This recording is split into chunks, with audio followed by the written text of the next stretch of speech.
নামে মামলা কেন হামলা মামলা হইয়া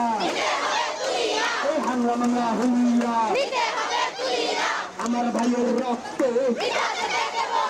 যে আমার বোনের রক্ত আমার ভাইয়ের রক্ত